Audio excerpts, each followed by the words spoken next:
ministre. Et les gens demandent, ah oui, est-ce qu'on m'a nommé ministre? Les gens disent oui, vous avez été nommé ministre la veille. Et donc, au Togo, le processus de nomination des ministres, en tout cas pour certains, ne suit pas une démarche rigoureuse consistant à écouter la personne, à savoir si la personne peut exercer le poste, si la personne a les capacités d'exercer le poste, si ça intéresse la personne ou pas. On nomme les gens, certains apprennent la nuit ou le lendemain qu'ils ont été nommés ministres. Et c'est comme ça que au moins il y a au moins 3 ou 4 personnes du gouvernement sortant qui avaient été nommés ministres. Il y a cela ça fait quoi ce gouvernement, 2 ou 3 ans. Et donc voilà comment ils nomment les ministres. Et ça aussi, il faut qu'ils prennent du temps. Il faut qu'ils prennent 3 ans, 4 ans, 2 ans, 2 mois, 4 mois pour pouvoir nommer les ministres. Donc, il est rentré à Lomé dimanche soir. Et alors, je vous parle, il est en train de préparer son gouvernement. Et alors, je vous parle, il est en train de préparer son gouvernement à s'unir avec son secrétaire exécutif de parti et chacune de ses protégés essaie de vouloir placer son protégé à une place juteuse. Donc, rien de bon à attendre de tout ça. Alors, il y a le directeur de la TVT qui a été débarqué. Pas forcément pour des problèmes de mœurs. C'est vrai que il y a des supports numériques qui ont diffusé il n'y a pas très longtemps des informations sur la virilité de ce directeur par rapport à ses collaborateurs, comment ça tire dans tous les sens, avec les conflits d'intérêts, les promotions canapé, tout ça. Mais ce n'est pas la raison principale. Ce directeur de la TVT a pour marraine Ingrid Awade. Et quand on a pour marraine Ingrid Awade, qui est quand même une puissante de la République, on peut se permettre de manquer du respect à son ministre, qui est aussi une femme dans l'arène politique ou dans le harem présidentiel. Donc, quand on a pour marraine Ingrid Awade, on peut se permettre de manquer de respect à la ministre de tutelle, qui aussi est dans le harem présidentiel. Et donc, c'est comme dans la mafia, chacun a son protégé. Et la ministre à qui on a manqué du respect aussi, en comptant sur l'appui du chef de la mafia, peut débarquer le directeur de la TVT voilà, de manière impromptue. Donc, c'est la guerre des femmes à laquelle on assiste. On reviendra là-dessus dans les détails le dimanche prochain. Alors, ça c'est pour la TVT. Alors, il y a des soucis à la frontière Togo-Ghana. Je vais demander à la technique de nous passer 2 vidéos pour relater les soucis qu'il y a actuellement à la frontière Togo-Ghana. Ce matin, des vidéos de ce matin, d'ailleurs les vidéos de la TVT hier et les conséquences de la décision ce matin à certains passages de la frontière avec le Ghana aujourd'hui. Si la technique est prête, peut nous passer la vidéo de la TVT et puis la vidéo du Ghana qu'on a récupérée aujourd'hui.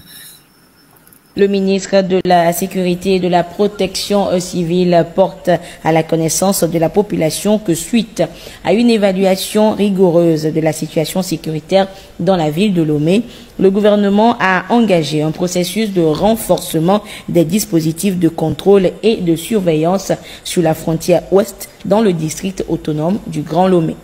Cette initiative s'inscrit dans une démarche visant à renforcer le dispositif de sécurisation du territoire afin de garantir son intégrité face aux menaces internes et externes. Elle vise particulièrement à lutter contre la criminalité sous toutes ses formes et à endiguer les menaces croissantes liées à l'immigration irrégulière, au trafic transfrontalier illicite ainsi qu'aux atteintes à la sécurité publique observées dans certaines zones sensibles. Parmi les activités illicites identifiées figurent notamment le trafic de drogue et de produits prohibés, la traite des êtres humains et le transport de migrants en situation irrégulière, la contrebande de marchandises, carburant, gaz, médicaments, denrées, etc., le trafic d'armes et de munitions, la contrebande de ressources naturelles, le trafic transfrontalier de véhicules et de motos volés, souvent utilisés à des fins criminelles. Pour y remédier, les mesures suivantes sont immédiatement mises en vigueur dans le Grand Lomé. Fermeture de tous les points de passage non autorisés et des brèches clandestines identifiées le long de la frontière ouest. Renforcement des dispositifs de surveillance avec une redéfinition du dispositif sécuritaire dans les zones frontalières. Afin de faciliter les échanges transfrontaliers et de permettre aux paisibles populations riveraines de poursuivre sans désagrément leurs activités, des postes d'immigration sont spécialement aménagés tout le long de la frontière.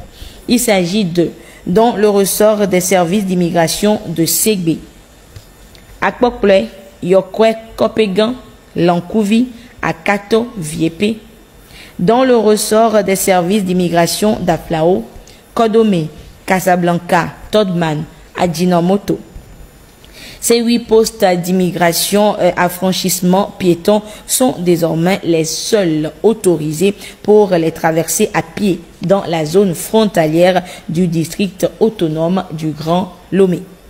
Tous les franchissements en véhicules, motos et tricycles doivent obligatoirement s'effectuer par les postes frontaliers officiels de Segbe et d'Aflao. Tout franchissement effectué en violation de ces prescriptions sera constitutif d'une infraction et sera sanctionné conformément à la loi et au règlement en vigueur. Le ministre de la Sécurité et de la Protection civile informe également que ces mesures de sécurisation des frontières seront progressivement étendues aux autres régions du pays en fonction des évaluations locales et des priorités stratégiques définies par le gouvernement. Le ministre exhorte les populations concernées à respecter strictement les consignes en matière de franchissement des frontières, coopérer pleinement avec les forces de défense et de sécurité et les agents d'immigration, signaler sans délai tout comportement suspect et toute activité irrégulière en appelant le numéro vert le 1014. Le ministre de la Sécurité et de la Protection civile rappelle que ces mesures visent à protéger notre territoire, à préserver l'ordre public et à garantir la sécurité des citoyens.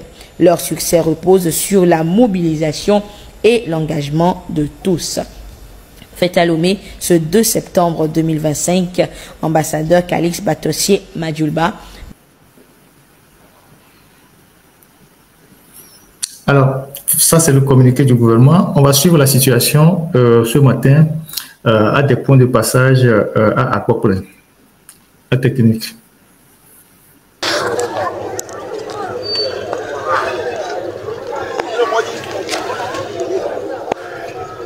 Voilà ce qui s'est passé aujourd'hui à la frontière.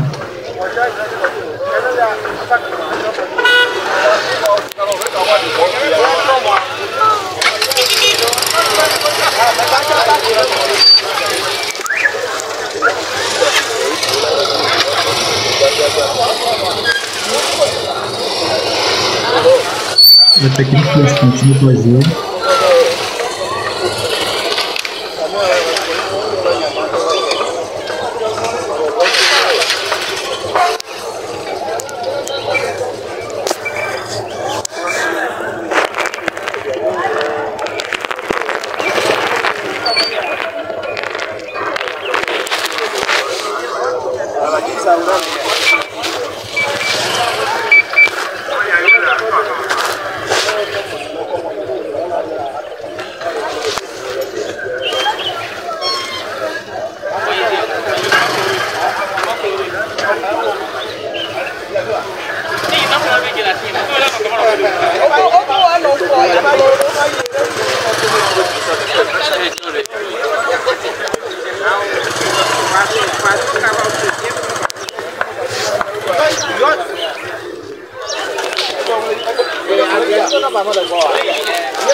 Voilà la situation à la frontière ce matin.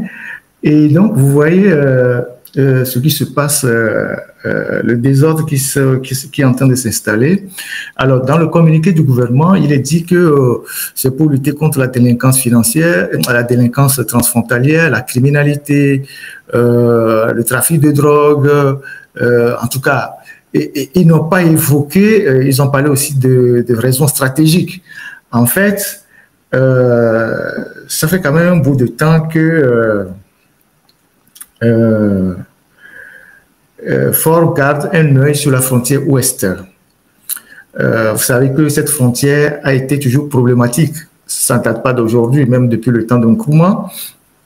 Avec Sylvanus Olympio, cette frontière était toujours une frontière agitée. Et donc, Fort est convaincu que si quelque chose doit lui arriver ou quelque chose doit arriver aujourd'hui dans son pays, avec tout le nombre de militaires qui désertent, ça ne peut venir que de l'Ouest. Alors, il est en train de fermer les petits points de passage qui servent de lieu qui servent de point de ralliement aux populations. Vous savez que de l'autre côté de la frontière, à partir de Casablanca à partir de Côte-d'Ivoire jusqu'à Ajinomoto, à Maria et jusqu'à Popolé là-bas, il y a énormément de Togolais qui ont conçu de l'autre côté parce qu'il n'y a plus d'espace à Lomé, où le terrain est très cher à Lomé, et chaque matin, les gens viennent travailler au Togo et retournent le soir. Et donc, il y a plusieurs points de passage, et ces points de passage sont gardés par des militaires. Et ces militaires aussi en profitent pour faire leur business. Vous savez que ce sont les militaires du camp d'Ajido Gomé et de la FIR qui se partagent les postes de passage des riverains et il fut même un moment le déploiement des militaires à ces postes-là a créé une altercation entre les responsables du camp d'Ajido Gomé et ceux du camp FIR parce que c'est beaucoup d'argent. Les militaires qui sont à ces postes-là parfois, en rentrant à la maison par jour, ils rentrent même parfois avec 100 000, 150 000. Donc, le chef corps prend sa part et les éléments aussi, on leur donne une partie. C'est pour ça que ce qu'on affecte à ces postes de frontières-là, c'est des gens qui sont vraiment privilégiés pour les chefs corps. Donc, c'est des postes qui se font beaucoup d'argent parce que le nombre de personnes qui traversent la frontière par jour, c'est énorme. À chaque fois que vous traversez, vous donnez 100 francs, 200, 300, parfois ça va jusqu'à 1000 francs, 5000, selon ce que vous transportez. Et donc, il y a beaucoup de Togolais de ces quartiers riverains qui vont aussi au Ghana pour chercher du gaz, parce que le gaz parfois est moins cher au Ghana, pour chercher un certain nombre de produits qui ne rentrent pas les motos. Et là, pour des raisons de sécurité liées au pouvoir de Faure Gnassingbé, parce que c'est la raison principale, ils veulent pas le dire ouvertement, ils décident de fermer tous ces points de passage pour les motos et les tricycles. Donc, si vous avez une moto ou vous avez un tricycle, en tout cas tout engin roulant, vous êtes obligé d'aller passer par Ségbé ou vous êtes obligé de passer par Aplaou. Or, il y a des enfants qui sont au Ghana et qui viennent étudier au Togo. Il y a des enfants au Togo qui vont étudier au Ghana et qui vont souvent en moto.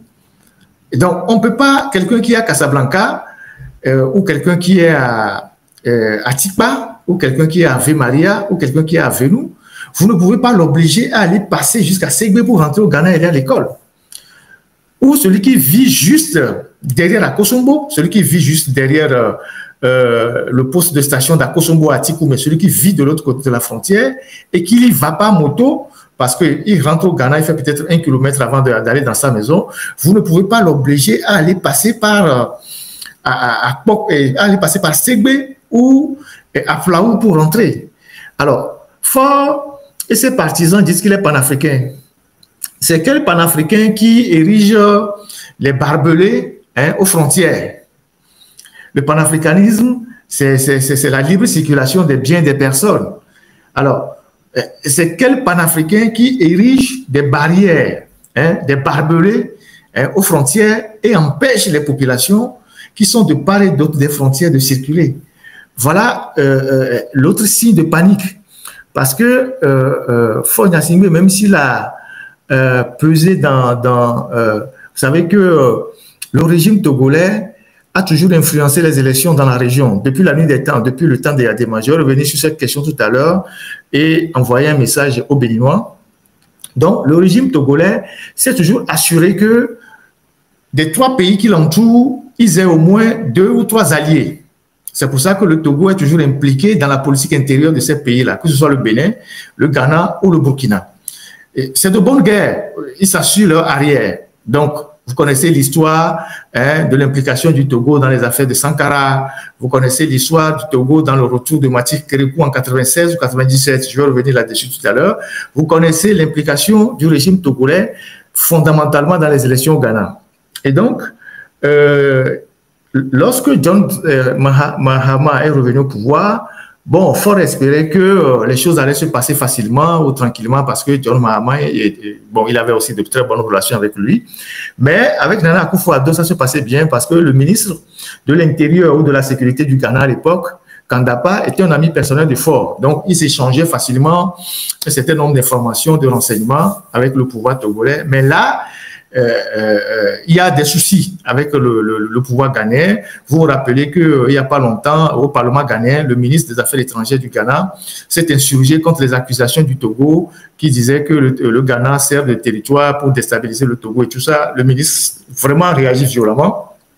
Et aujourd'hui, autour de John Mahama, même si John Mahama a envie de faire compagnie avec Faure, son entourage ne peut pas accepter. Aujourd'hui, autour de John Mahama, par exemple, il y a un conseiller qui est togolais, Baba Sandisco, vous le connaissez. C'est le conseiller principal de John Mahama aujourd'hui. Baba Sandisco, c'était un homme d'affaires qui était à Lomé, qui faisait la promotion des artistes, qui était vraiment... il était très connu à Lomé, il s'appelle Akleso, quelque chose comme ça, et que le pouvoir lui a créé tous les ennuis. Tous les ennuis, ils ont détruit toutes ces entreprises. Il est parti s'installer au Ghana. Aujourd'hui, il est l'un des conseillers, l'un des conseillers majeurs du président ghanéen. Même quand le président ghanéen venait au Togo après son élection, il était avec le président ghanéen. Si vous voyez les photos, vous allez le voir. C'est le monsieur qui avait la touffe de cheveux.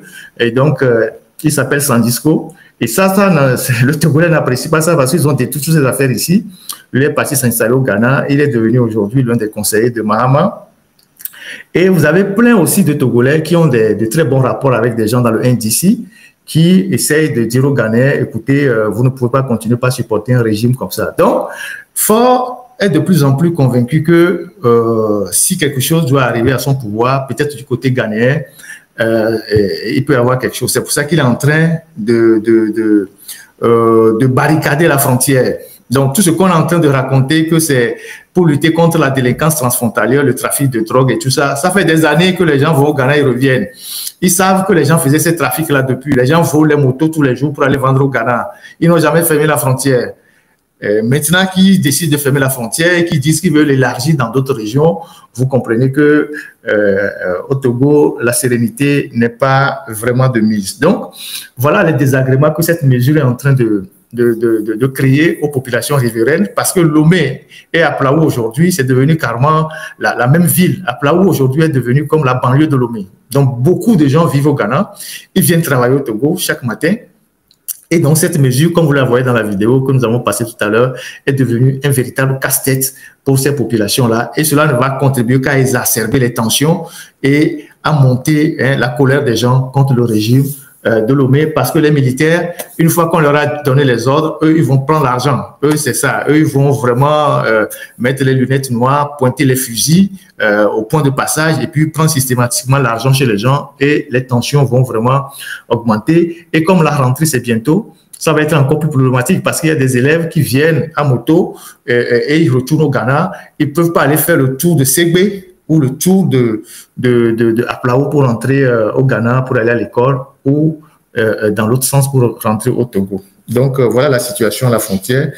Alors, je vais dire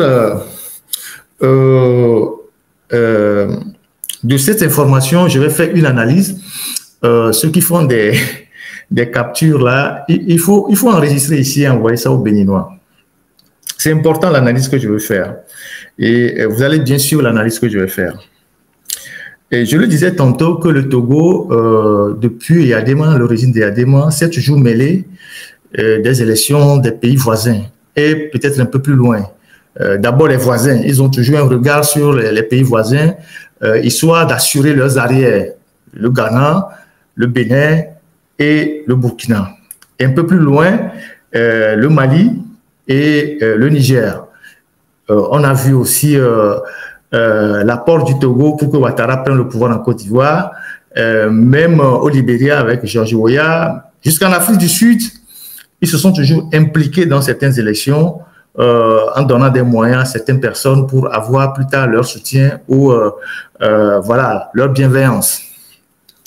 Et donc, il y a de cela 5 ans, les Togolais ont voulu jouer un peu les trolls faits au Bénin avec Réki Amadougou. Et heureusement que Talon était très vigilant. Et il a, je ne sais pas comment dire ça, il a anticipé, d'où l'arrestation de cette dame-là, Réki Amadougou, que vous connaissez déjà, qui elle est, elle était avec Ford, vous savez qui elle est pour Foy Gnassingbé.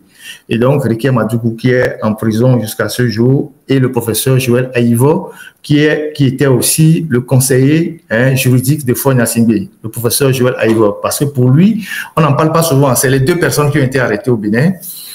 Et depuis 7 ans pratiquement, les relations entre Talon et Foy Gnassingbé sont toujours en dents de scie. Au début, Talon est passé par le Togo plusieurs fois, mais après, dès que Réki Amadougou a été arrêté, bientôt 7 ans, ces relations sont en dents de scie. Et